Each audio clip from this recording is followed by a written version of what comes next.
Hey, what's up, guys? It's Alon, aka CJ from the Ski. And it's Kiara, aka Kiara to you on social media.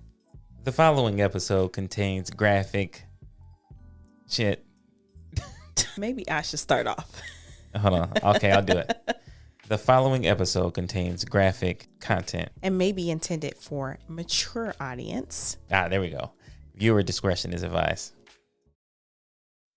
The following episode is dedicated to our niece, Promyss Edmonson, who at a young age of 18 gained her wings.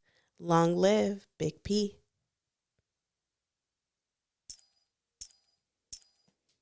The sky turns gray against a fiery display of red and golden hues, like the day I fell for you.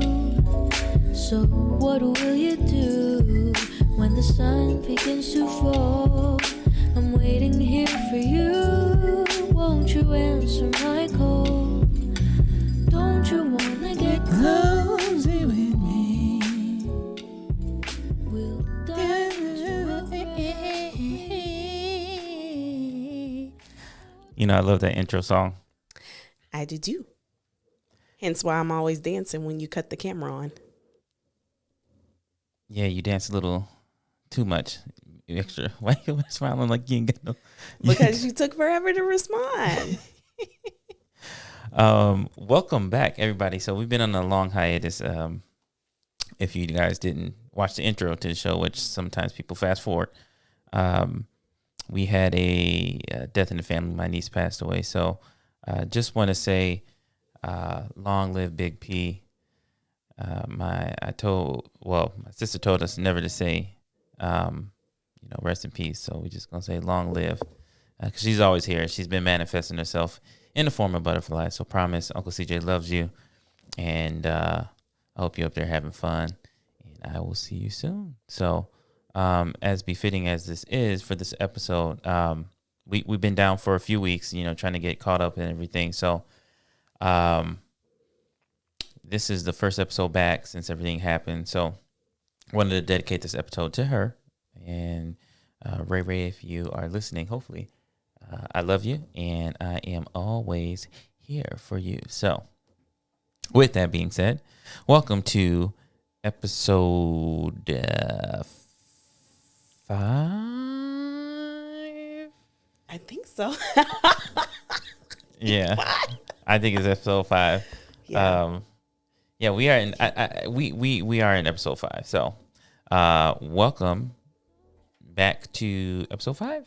And yeah, I know, huge milestone. It took us a while to get here. So, It did. So what's on the docket today? Well, to follow up the episode previous to this, episode 4, we talked about our kids as cock blockers. So now this episode is entitled what? Fuck them kids. Because hold on, maybe I should. I should. You should have bleeped that out, maybe. Yeah, I don't know. There we go. Well, look, our audience, these podcasts are dedicated to our mature audiences anyway. So hopefully we're not offending any kids, because they really shouldn't be listening anyway. Offending no kids. Fuck them kids. Exactly what this episode is called. Listen, so Kiara and I have talked about it a few times about whether or not we regret having kids early. Yeah. And one of the things, I mean, not kids early, but kids. So I would say later than some of our peers in life. Right. There you go. Yeah. So we got married when we were what? I was 23 and you were 25. Yeah, that sounds accurate. So we got married 23 and 25, and then we started having kids afterwards. And so Akira is 7. So you better have got that right. So basically, we had her after college and everything like that. Well, I mean, which is not bad, but now that we're in our 30s, we got jobs, we got money now, we got time to travel, and then we got these little kids. And we're stuck with them. Exactly. So we kind of sat one day and we were like, I wonder if we would have had kids earlier than when we started, which was in our mid to late 20s, if it had been different, or do we regret having so many kids? I can tell you right now, with everything that's been going on in the past few weeks, I wholeheartedly don't regret having kids at all. So we can dead that conversation. But if there's a do-over, I don't know. Kids be so like, there are a lot of work that people don't realize. So, and I mean, well, you can attest to that because you mommy. So, Exactly. I do it all. So why don't you run me down one of your a daily routine from the morning till when you? Yeah, I will. But let's start. I want to start here. So the reason I think, well, at least for me, the reason that I waited to have kids or wanting to have kids until after marriage or after I get established music, girl. Was because growing up, teen moms, that was a taboo. That was like a no-no. You don't have kids when you're a teen because you don't want kids having kids. And so I took that to heart and I did everything I could to prevent teen pregnancy. And I was always told you don't have kids in a broken home. You get them, you date, live together, you get married, and then you start a family. Fast forward to 2020, teen pregnancy is, now when I'm saying teen pregnancy, I'm saying like 17, 18, 19, not 13, 14, 15, but it's more accepted. And if I could do it all over again, I probably would want to have a baby at 18 versus 23 or 25 when I had Akira. No, see, because I could kill your music. But look, all of our friends that did do that, they're out here enjoying life, traveling, and we're like, nah, we can't. We don't have no babysitters. We'll catch you on the next one. That's kind of like by design though, because we don't trust everybody with our kids. Like True. We have 3 girls, so like I'm not just because you seem like a nice person or whatever. I'm not leaving my daughters with you. Right. I'm just not. Like, I don't trust anybody with my kids. I'd rather take my kids with me than not, which gets in the way a lot. But, I got to protect them. Like, God forbid if something were to happen, if I'm not there, then, I mean, that would just devastate me. So, but no, I do agree. I think what's happening now is that as a society, we're being more open and acceptable to people just having kids. Like before, True. There was structure to it, like, or there was a stigma to it that you had to be married and then have kids and, sustaining from sex and abstinence and all that jazz and religion and woo-de-woo. But now, I mean, people are out here really just having kids. Like, I like you. I want to have a baby with you.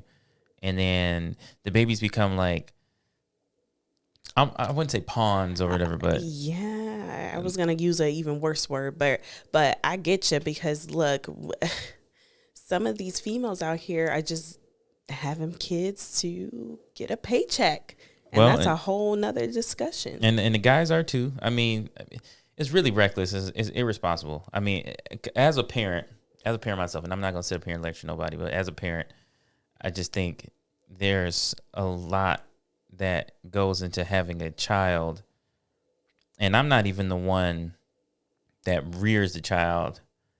I mean, that has a child. Right. I'm just a dad. But there's a lot that goes into that, especially if you're involved. That it's kind of hard to just pass off as like, okay, I want a kid, so let me have a kid, and then now I have a kid, and then now what? And as much as we want to have kids old enough to where we can live our lives and have fun with our friends, I think we had them at a good time, like when we had them. Although, like I said, definitely the stability was there. I wish the stability could have came at an earlier age, but I do agree that I had the opportunity to rewind, I would definitely think, I said 18 would have been a great year to start, but I would have reconsidered had I been without a job, without a vehicle, without, financial stability and support to bring a child into the world. So what were you doing at 18? I was freshman year in college, Okay. getting my straight A's. And you got a bachelor's degree. I do. Biomedical science. Yep. Master's. And then you got a master's in public administration. Mm-hmm. No, health. You got public administration. Right. You have a master's in health administration. That's right. And I know before we had Akira, we were looking at medical schools. You did some interviews. Definitely. And that probably would have been delayed, or if not, that would not have been my trajectory had I had a child at an earlier age. Right. And that's what I'm getting at. I think we wouldn't be right here sitting here talking to y'all about our kids had we'd have been a little reckless when we were dating, because we started dating when I was 18. Yeah. Mm-hmm. 18 going on 19, and Right. I was just turning 20, turning 21. Mm-hmm. Yeah, because we're 2 years apart. So it definitely would have changed things, because had we had kids earlier, I don't know, because I think we got those master's degrees right after college, like right after we finished undergrad. It would have been a challenge finishing college with a kid, and knowing me, I wouldn't have neglected, because we were just in love then as we are now, I think. So it's not like I would have been like, oh snap, like abort the baby, or what we gonna do, or this and that. I was already working like 3 jobs and stuff like that, going to school. So it was nothing to add that type of responsibility. It would have been, I think it would have been very strainful, just especially knowing everything that we had gone through up to that point, Right. So,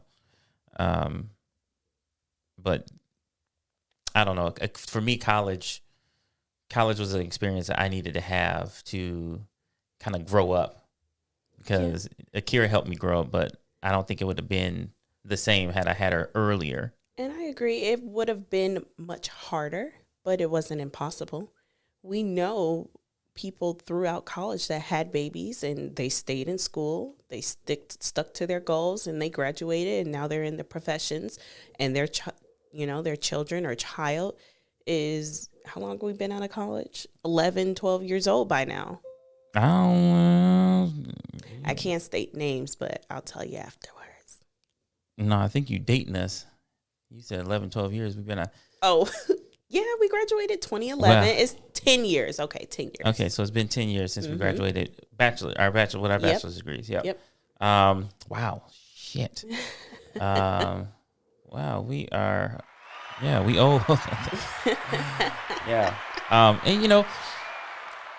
And I'm bringing up college, obviously, and my GVSU shirt on, my sweater from college, y'all. I still fit it.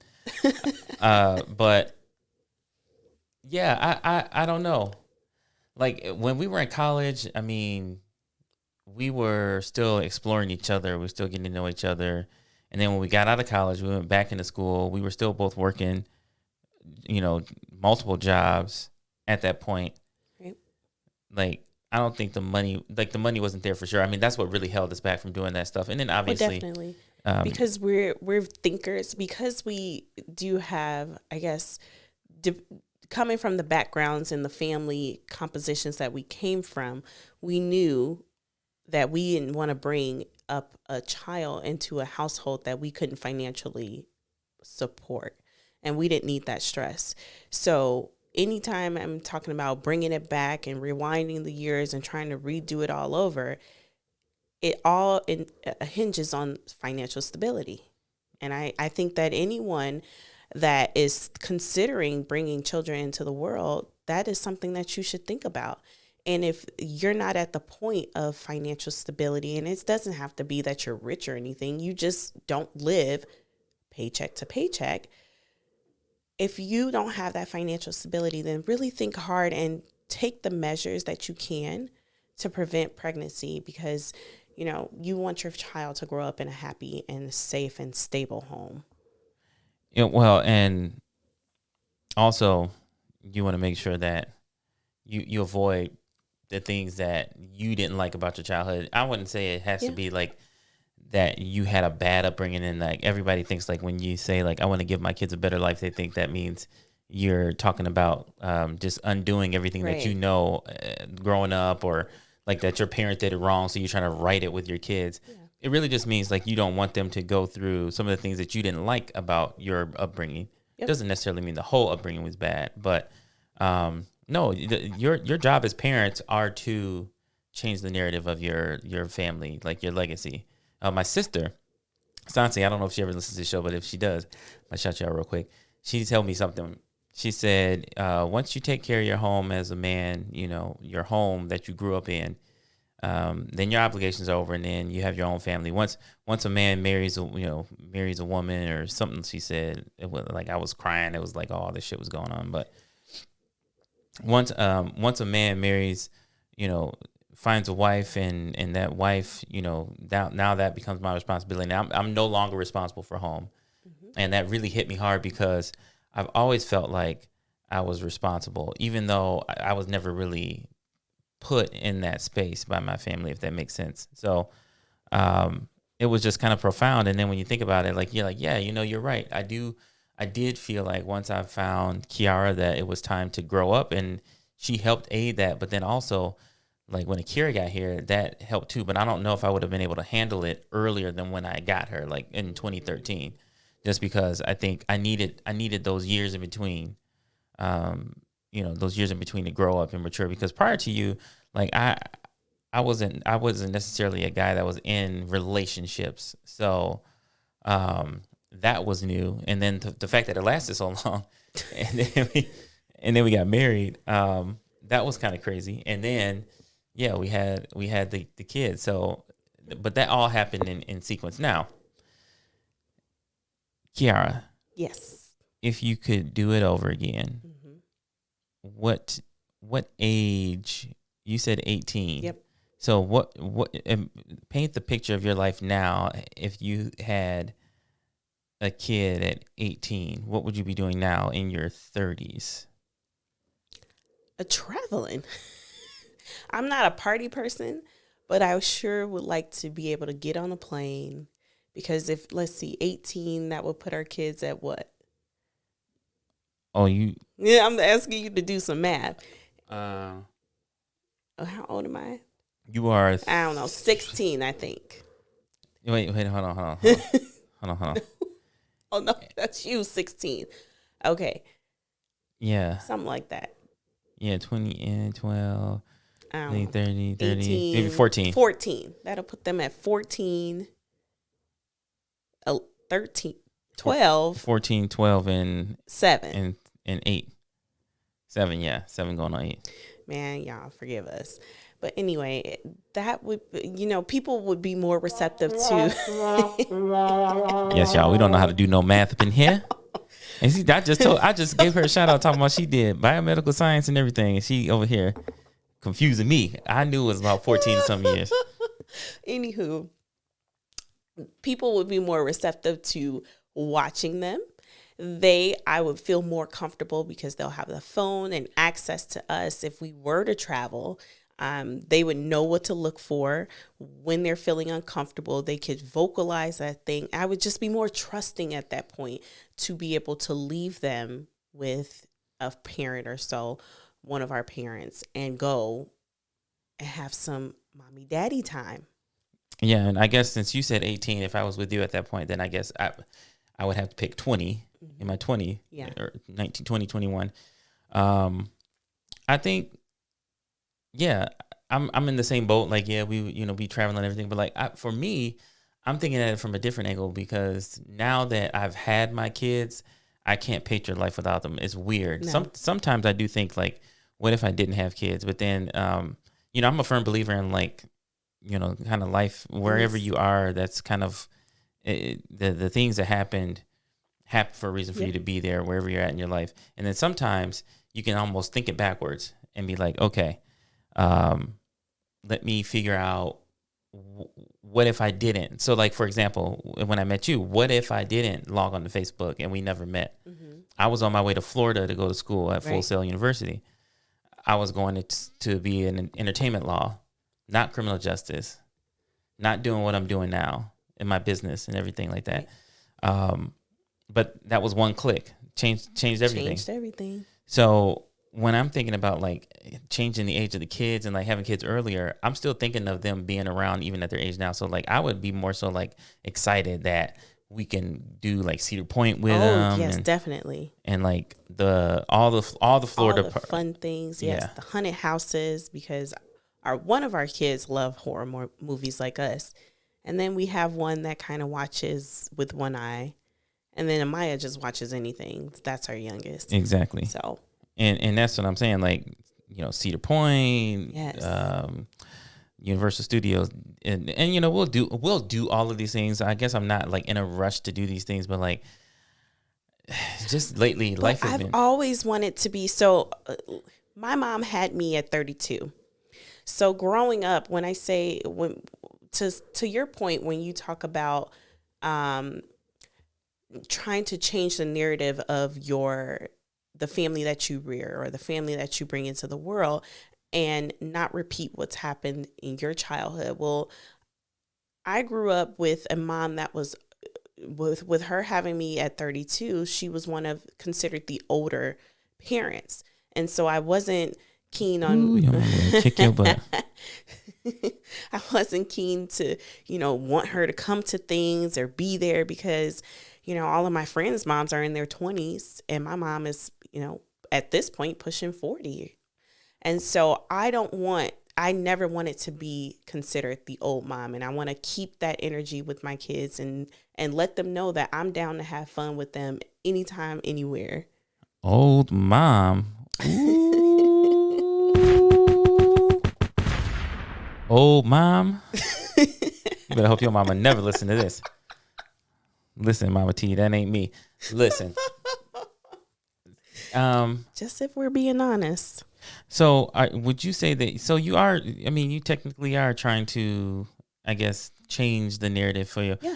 I've always wanted to be those cool, hip. Exactly. My cousin Jaquetta, growing up, who we didn't find out that we were cousins until we were in school together. Her dad, Mr. Marion, he would come to school sometimes and pick her up on his crotch rocket. On his that's not happening, just so you know, but continue. But anyway, I always thought it was cool that he did that. And I always thought that she was cool because she get on the back of the bike, she got her own helmet and shit. I thought that was pretty dope. Exactly. And so I've always wanted to be the cool dad or whatever like that. I'm involved. Damn, I missed that PTSA meeting tonight. As you said, I'm involved. Mm-hmm. But I am involved. We pick up our kids every day, drop them off, stuff like that. So, I've always wanted to be the young, hip parent. I think it would have been cool to kind of, at my young age, I'll be 34 this year. So like, I don't know about like taking them to prom and stuff like that now. I just feel like that's stressful to have a teen right now in my 30s. I think I'm going to be more mature dealing with my teen in her 40s. In your 40s. Yeah, in her. Yeah. Woo. In my 40s. So that'll be what she is. So I'm not about to do no math with you. 10. So in 11 years, which will put me at 45. You can still be the hip dad. I still am going to be the hip dad. Do you know what my mom just told me not too long ago? And this is what really got me thinking about, dang, if I would have known she felt like this, I would have started earlier. My mom just told me that she wished that I had kids earlier, even though she would never tell me this in my 20s, because she wanted to be in the health and the health state that she could interact with them and have the energy, meet their energy when she's interacting with them and babysitting them. And I was like, man, I wish you would have told me this 10 years ago, I could have started then. But no, I didn't want to disappoint her. I didn't want this reputation of me having kids out of wedlock. I didn't want any of that because that was seen as something that was frowned upon. But, you know, I think once you do decide to have kids, it's just, you got to make sure everybody's on board. Because, like, I'll be honest, when, you know, Kiara kind of hinted on it in a previous episode we recorded, but before she got pregnant with Akira, we had a positive pregnancy test. We don't know how long she was pregnant, but we just know that, you know, we lost it. We felt like we lost it. And that was prior to us getting married. That was like a year prior, I think. Yeah, it was actually like, I want to say end of 2012. So that, end of 2012. Yep. So that right there was kind of like, technically we would have an 8-year-old. Or no, she'd still be 7, just earlier. But that could have potentially changed things. You know, like when I think about life without Akira or Ava or Maya, it's just like, I wouldn't even think like, okay, yeah, that was just meant to happen, you know. But it does make you think, like, if we had older kids, would we be where we are? And I think the easy answer is no.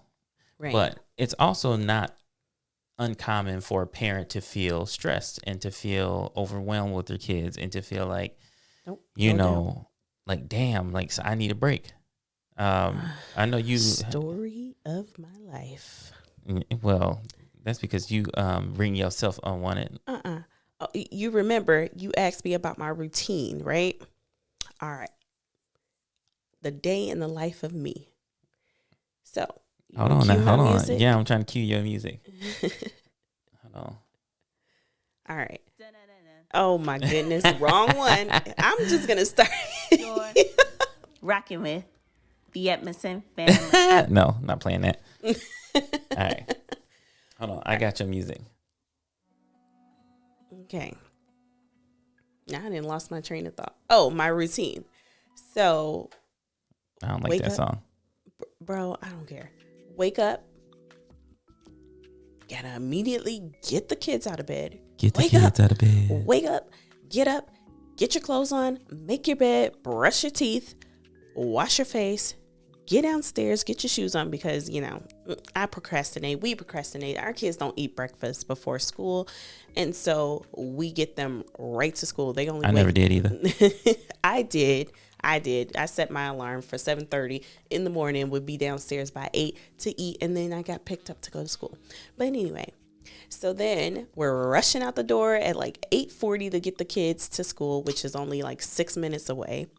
Get them to school. Then I have to come back, log onto a computer. Mind you, I still have a 1-year-old.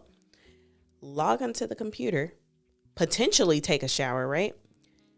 Work from anywhere from 9 to whoever knows at night.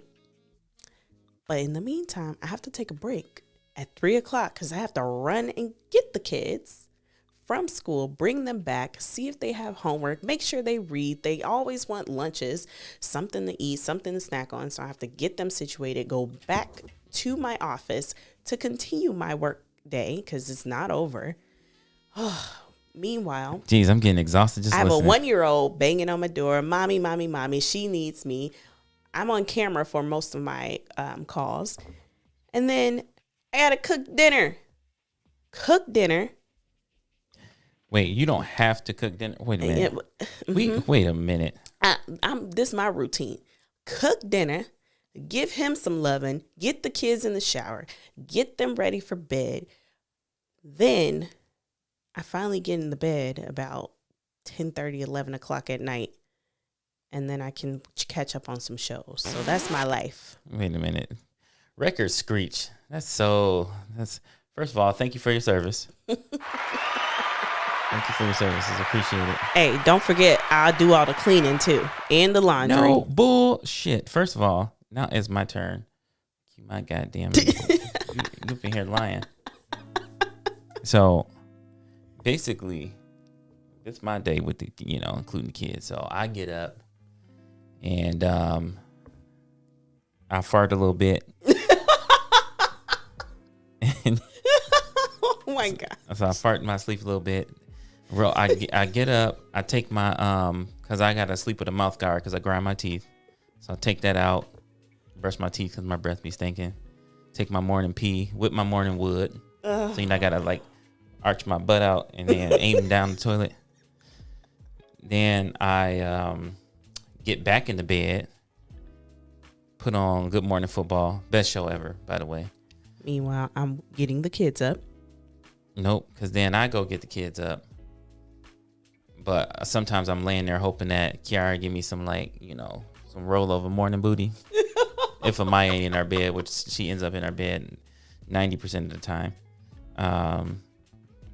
Then I go and get the girls up, but then I let them get themselves dressed. And then I take them to school. I don't know what happens between getting them up and taking them to school because that's where I pass off. That's the teamwork right there. Then I go to work. You know what I'm saying? I offered to take Amaya once a week to the office, although it never works out because she's bad. And then, I get home. Because when he does take her, she ain't never coming back. She won't do this. I don't have time. No. It's not that. It's just that she bad. And I got to think about other people at the office. But anyway, so then, when I get home, then I'm usually, I'm dad. I'm, playing with the kids, check my phone a little bit, just a little bit. A lot of bit. No, I don't. Nothing too crazy. Mm-hmm. Then, I'm here talking to y'all. That's what we all do. See, a lot of what she said was fabricated, but Who you gonna believe, me or him? Yeah, y'all. She made it seem like she had a miserable life. Let me tell you something. Okay, we have roles, not gender roles, just roles in this house, and certain things that I just don't do. The girls are getting older. I just don't feel comfortable bathing them anymore. Amaya, yes, that's fine, but now they're becoming little ladies, so I just don't like to do the bathing thing. Mm-hmm. And they know. They're like, no, Dad, no, you can't see me. Turn around. Exactly. So they do that, and then that's Kiara's thing in the house. I'm the fun guy. I'm the balance. There needs to be thunder and lightning in the house. I'm the balance in the house. Because without me, they just be some grumpy little yous. Whatever. I think so. They already act like you a lot. Like a lot. So I think they would just be three little yous. So we have assigned roles in the house as it relates to parenting the kids, but I don't think it's lopsided like that. I just think that you got a laundry list of things. It's always lopsided. No, you have a laundry list of things because you're a Virgo, and that's what y'all do. Y'all overanalyze things. And me being the Sagittarius that I am, we just kind of take it in stride and we go with the flow. And it usually works 99% of the time. So let me give you an example. Our trash has been overflowing for the past week. I had to take it out. Liar. I had to take it out. She took it out of the can, but not out of the house. So I still had to stinking. So I still had to do the grunt work. And for your information, I left the garbage there because I was letting it fill appropriately. It was overflowing. No, it wasn't. You just had to push it down. See, you didn't grow up black. That's all that is. I'm not letting I'm getting my full 13 gallons worth of whatever the damn garbage can is. I'm maxing that bitch out. So anyway, that we have roles as it relates to the kids, but no, I will say, big ups to you. You do handle, I will definitely say you do more. I mean, there's no question. And I think in most households, if they're, if mom and dad is there, or dad and dad, or mom and mom, whatever, and you guys have assigned roles and who does what, there's always going to be one person in the agreement that's going to have more responsibility. And it could be that's just the kids trust you more. And I think the kids trust you more with certain things, like making sure that, like the girls only, they know how to do their hair, their nails and all that stuff like that. But they also trust you with how you dress them and stuff like that. And yeah, because you be having them looking homeless when you put their clothes on. Clothes is clothes. And they trust you with, their homework, and they trust you with with making their food the right way. Like, yeah. I ain't never got cussed out for making. I have considered Yep. myself a noodle connoisseur, and Nope. Ava cussed me out Every time. about making her noodles. So I mean, like and then with me, they know that I'm the one to come to if they want to make deals. Exactly. Or don't want to get in trouble. Don't want mommy to come through. Well, I bargain. That's how I negotiate, and I'm just teaching them young. So like, yeah, So when you come to them with issues, then I say, well, do this, and then I am the dictator until they are teenagers. Then I will consider bargaining. Well, see, I'm giving them the skills to barter and negotiate now, because at some point they come in and work for me. This is the longest internship they're gonna ever experience. But no, we parent different. I think, kind of going back to our initial question about 18-year-old Kiara, I don't think you would have been a good mom. What? Please elaborate. I mean, I'm just saying, like, Don DeMarco. No. Please elaborate, because I am the most attentive person ever. So No. I'm not saying like that. Like, or maybe I should reword and say good wife. The mom thing, I think, was going to come to you naturally, as that just came naturally. I don't think you'd have been a good wife, because 18-year-old Kiara, I met you. Okay, that's fact. Yep. It took you. What you are now is within the last, I'd say 2 to 3 years. Mm-hmm. So if you erase, we've been together 13 years. So if you erase 10 years, 10 years of hard work, and just say, hey, at 18, I'm gonna get that Kiara, Mm-hmm. and with a baby, I don't think we would have lasted. I think probably true. You would have been a single mom. You better have cleaned that up, because that hurt my feelings a little bit. No, Yes. I'm not saying you would.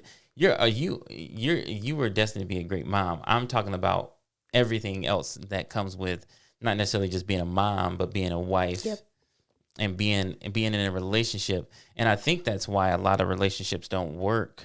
True. When you have kids young, because you're so young yourself. Like, it took us, we've been together 13 years, and we are finally in a space,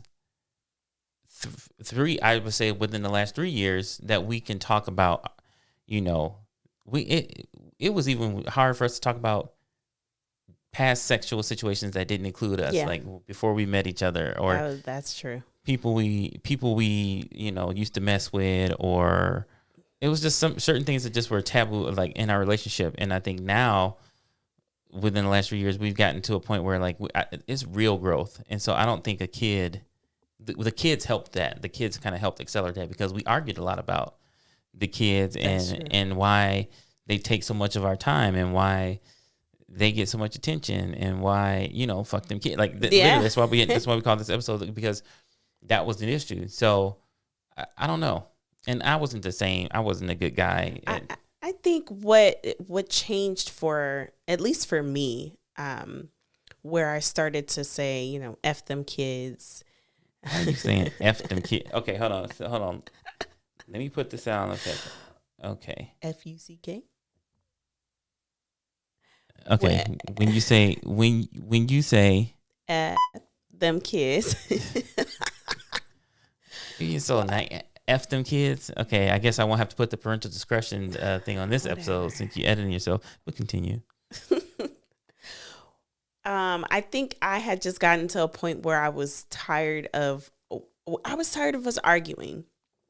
I was tired of arguing about the same things, and I was coming to the realization that, I was getting mad over things that were before me, had no bearing on what we were doing in life. It was just nonsense. And so our kids are good. They're good. And I just came to the realization that I need to focus more on us and make sure that you're happy. And in return, I would be happy as well.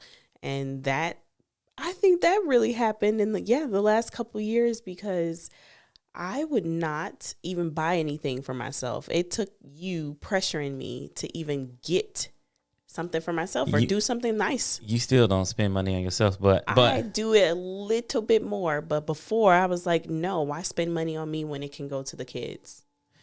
And that was whack, because I could never imagine trying to surprise somebody like that. Yep. I would imagine that Jay-Z and Beyonce had these issues because they are our spirit animals, in richer form, Definitely. So, and more successful, but hey, we elevating. we on our way. But, Hove, or I call him Sean, Oh, you think you know him on the personal level, huh? Yeah, I would say so. Maybe in your dreams, okay. Sean is Sagittarius. Yep. And he was born in December 4th, and I was born December 10th. And then Beyonce is a Virgo, and she's born on the 4th of September. And you were at the end of August. So I feel like when that whole thing with not Rita Ora, I'm putting that out there. But, when Becky with the good hair came up in the whole elevator thing and all of that, everybody was kind of floored that happened. But I think a lot of times we don't work on relationship dynamics. And then when kids come along, all of that stuff is kind of blown up in your face. Yep. And I think what happened with B&J, it's probably something that it's probably just common. Like, it's probably common marital issues when kids get involved. Yeah. But since they're rich, it got exacerbated. So now it's just this big deal. But a reality is like kids complicate everything. Like, not necessarily always in a bad way. I mean, like, they can bring some clarity to your life. Like, yeah, purpose. They're definitely. Yeah, you don't know a love until you create something. I guess I should say, like, create another human. And even it doesn't feel like it's never going to feel like how you feel, because you get to carry him and all the things like that. But I carried him too. I mean, there was a sperm cell before they was what they are now. So one of millions. So that I've been pumping and producing regularly.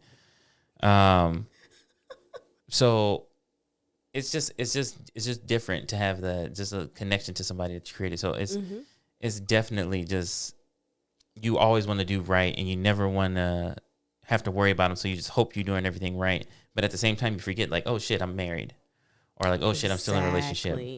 And so, yeah, sometimes you do pick the kids. A lot of times you pick the kids, especially if usually mom picks the kids over everything else. That's right. And that's necessary. That's necessary because, that's the kind of protection they need. And if both parties are in the same, are on the same page, then that could work. But there can be a balance. There can definitely be a balance. And for us, that came with, all right, you deserve you meaning him, deserve some time, some quality time, some time with me, some attention, some loving. And so in order to give you that, these are the things that I need from you.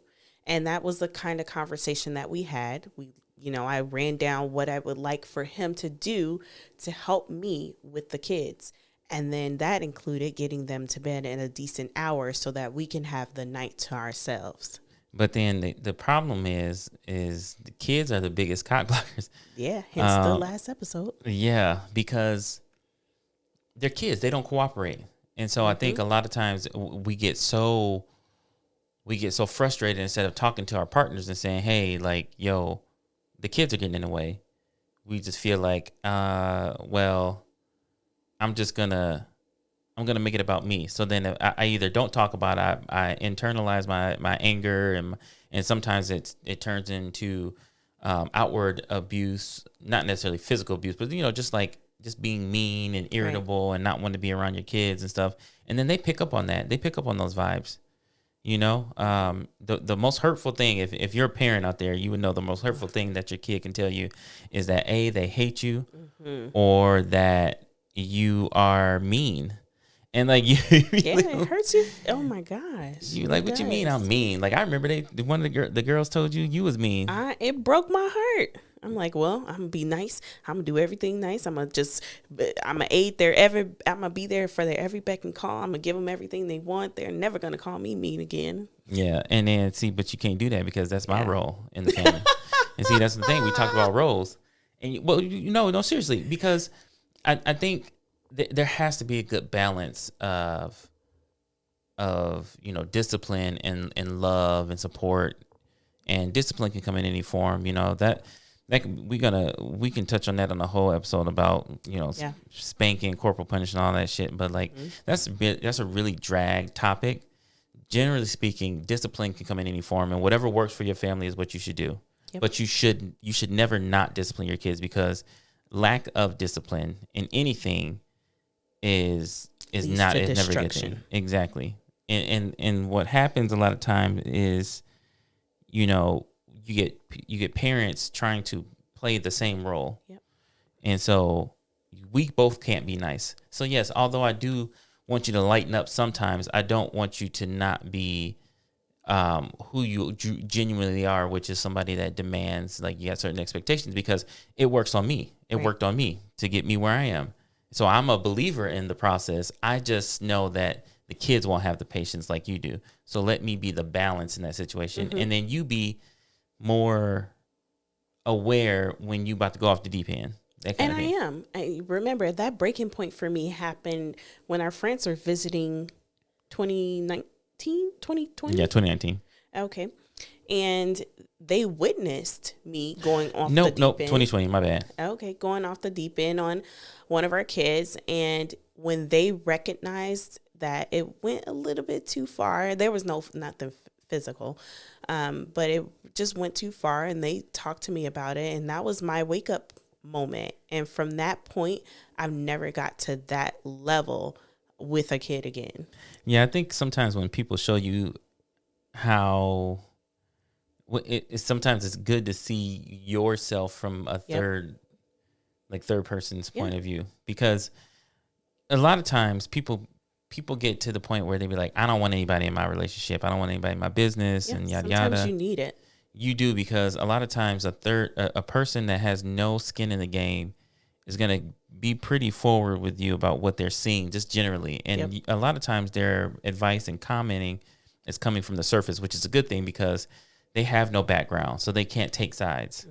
They just say, okay, well, based on what I'm seeing right now, how you're interacting with your child or your husband or whatever the case may be, it's toxic. And it looks bad. Now you can go back in and say, well, this is why I do this. Make excuses and exactly. Or you can internalize it, recognize it, and try to make the change for the better. And I think that's what I did. Yeah, you did. And I'm bad at being too lenient. And then, being really nonchalant about things with the kids. Like I was like sneaking behind your back and saying, but that was before, because like I said, I was building alliances, because we got to make trust. But I think we have a good balance with the kids. Like they're never, one of the things that I always say about the kids is that they always get compliments. Yep. Everywhere we go. How disciplined they are, how respectful they are.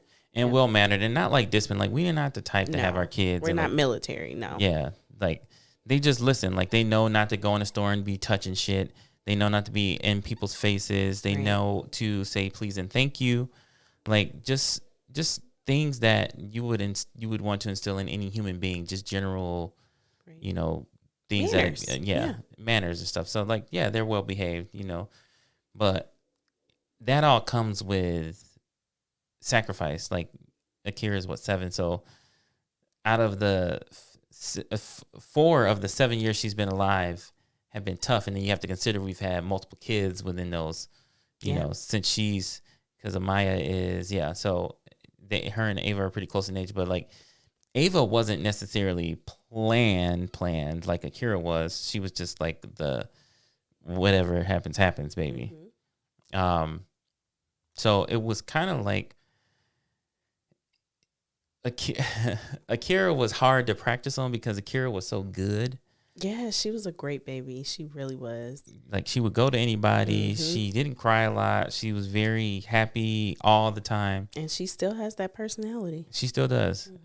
And then Ava came, and that's when we had to parent, and I think that was hard too. Yeah. Well, you can talk about that because you had. It was very tough with Ava, mainly because, I would try to discipline her and it didn't work. She would just cry and she just won't stop crying. So that's when, the bargaining comes in, because that tends to work a little bit better with Ava, but physical discipline, it just don't work. Standing in the corner, surprisingly, that tend to work with our kids. Going to timeout. And that's the thing. So like, everybody thinks like, okay, I was raised when I was getting spankings when I was raised. So then obviously you kind of practice some of the disciplinary stuff that you were taught growing up, but that's all you know. But you have to try it. Don't feel like you have to do that stuff, because you don't want your kids to like hate you, and you don't know how these new school kids, I always keep this in mind, like, it's just it's different. Yeah. Like, it's too much access now. When back in the day you would get beaten, who you gonna tell? And if there's no physical marks, who you gonna tell? Well, nowadays, listen, she talking about committing crimes and stuff. I'm talking about, she's talking about getting beaten, bruises, and gone. I'm talking about as a child back in the day when we did not have access to the media that we do now. You would get beat. Your parents knew where to beat you. You didn't get any bruises or nothing that people could see. You would go to school like nothing happened.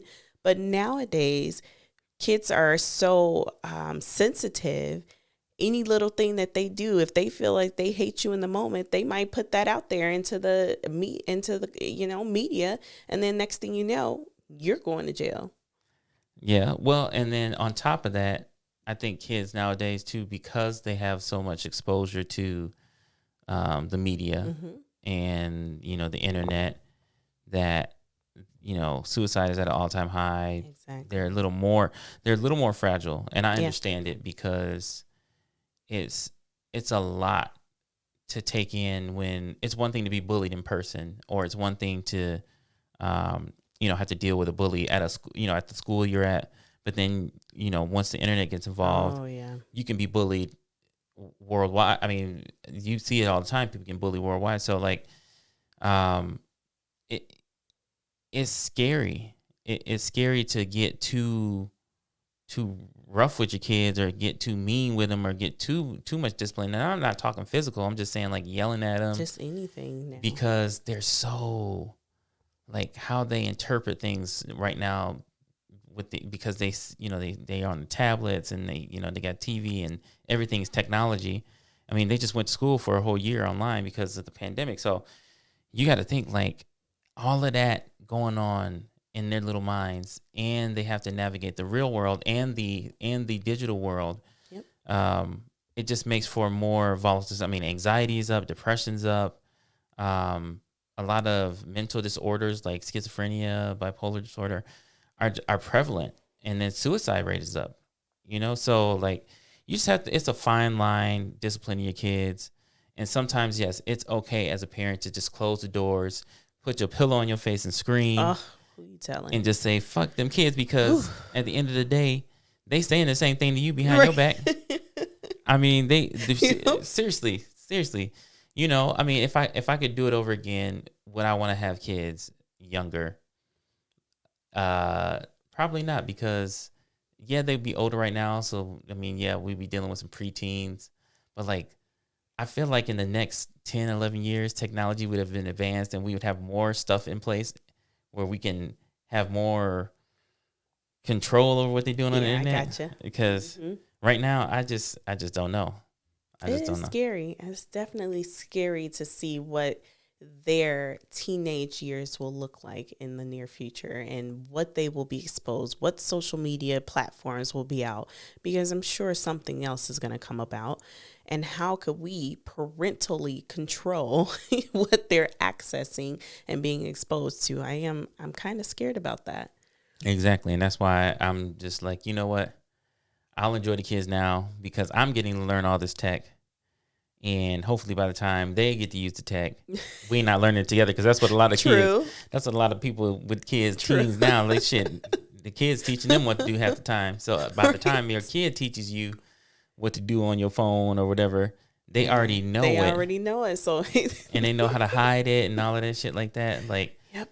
I'm just hoping like Snapchat will go away in like 10 years. Who I are hope. you telling? Because Akira already be ready. Like, she be already ready to get on those kind of sites. So like, I'm not looking forward to it. But no, I mean, one thing I will say that and I guess this is my final thought on it. The one thing I will say about if I could have kids earlier, and it's like really like fuck them kids, like I would have had them like in my 18, 17, but then you would have been young. So that my kids would have, I wouldn't have met you. I'd still been in high school. So there would have been those would have been kids by somebody else, you know. And then hence you wouldn't be with me, because I still to this day won't and had not ever wanted to date someone with kids.